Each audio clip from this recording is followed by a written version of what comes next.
cercato un controllo esterno con Don Albino scrivendo le cose che avrei dovuto dire per non rischiare di divagare con i racconti e lasciando a delle immagini che scorreranno sullo schermo di aggiungere delle informazioni.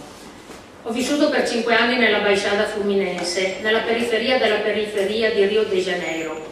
Posso dire che ho vissuto per 5 anni la Baixada Fluminense e chi conosce il Brasile sa che cosa questo significhi. Vivere la Baixada Fluminense ha significato per me condividere una quotidianità di violenza, di ingiustizie e di miseria, aggravate dai problemi alcol-droga correlati. Ha significato condividere a volte la rassegnazione e sempre le speranze e le lotte. Ha significato vivere l'altra faccia della medaglia, vedere il mondo da un'altra prospettiva, leggere la realtà attraverso un altro paradigma. Grazie anche agli incontri che il Brasile mi ha regalato, uno fra tutti quello con Leonardo Boff.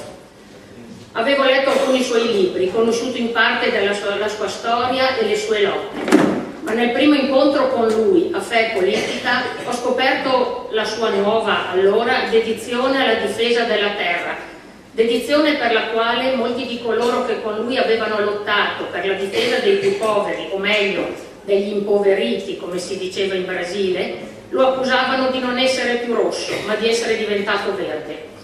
E proprio in quell'occasione lui rispondeva alle accuse dicendo che niente era cambiato nella sua lotta per la difesa della vita e della dignità dei più poveri.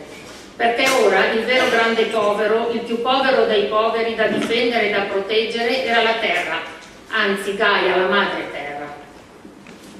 Madre terra intesa non solo come pianeta ma come superorganismo vivo, fatto per riprodurre vita a tutti i livelli, biologico, politico, economico, sociale, eccetera. Leonardo Boff fu tra coloro che a fronte di un lavoro condiviso, partito nell'87, durato alcuni anni, portarono all'approvazione nel 2000 la Carta della Terra, definita come, e qui cito, una dichiarazione di principi etici fondamentali per la costruzione nel XXI secolo di una società globale giusta, sostenibile e pacifica, che miri a infondere in tutti i popoli un nuovo sentimento di interdipendenza e responsabilità condivisa, finalizzati al benessere di tutta la famiglia umana, della grande comunità di vita e del futuro delle nuove generazioni. È una visione di speranza e una chiamata all'azione.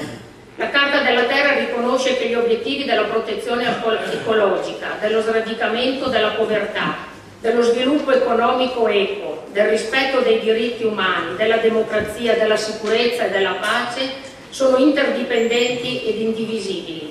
Quindi non possiamo pensare alle cose importanti dette da chi mi ha preceduto e da quelle di chi mi seguirà senza sottolineare la loro interconnessione con la qualità delle relazioni fra tutti gli esseri viventi e con gli stili di vita di ognuno. Per tradurre tutto questo nella concretezza della quotidianità dobbiamo fare lo sforzo di modificare alcuni paradigmi